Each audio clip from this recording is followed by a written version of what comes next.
L'enfant n'avait fait que toucher accidentellement l'écran de son téléphone. Qui aurait cru que cela déclencherait par inadvertance le système de sécurité du véhicule? La femme à l'extérieur voyant cela, se précipita immédiatement vers la voiture. Elle inséra un bâton dans la fenêtre qui était sur le point de se fermer, puis essaya de forcer le verre à descendre. Mais le verre était trop tranchant, et le bâton se brisa instantanément en deux.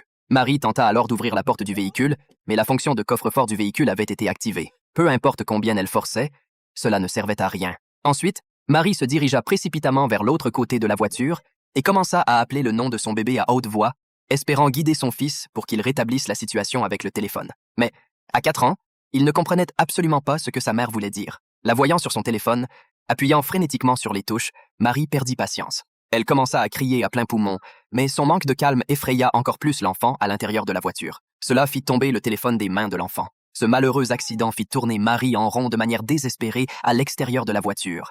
N'ayant plus d'option, elle commença à crier à plein poumon dans cette zone déserte. Mais malgré ses hurlements, elle ne reçut aucune réponse. Perdue, elle ramassa une pierre et commença à frapper la vitre de la voiture. Mais le véhicule était équipé de la technologie la plus avancée de l'époque et aucune de ses tentatives ne fit la moindre égratignure. Après un moment de calme, Marie essaya d'utiliser sa voix pour réveiller l'intelligence artificielle du véhicule, mais après de nombreuses tentatives infructueuses, cela ne donna aucun résultat. À ce moment, l'enfant à l'intérieur de la voiture se mit à pleurer. Marie, oubliant tout le reste, se précipita pour réconforter son fils, lui promettant qu'elle le sauverait. Elle se lança alors seule dans la recherche de secours. Peu de temps après, Marie trouva une centrale électrique, mais avant qu'elle n'ait le temps de se réjouir,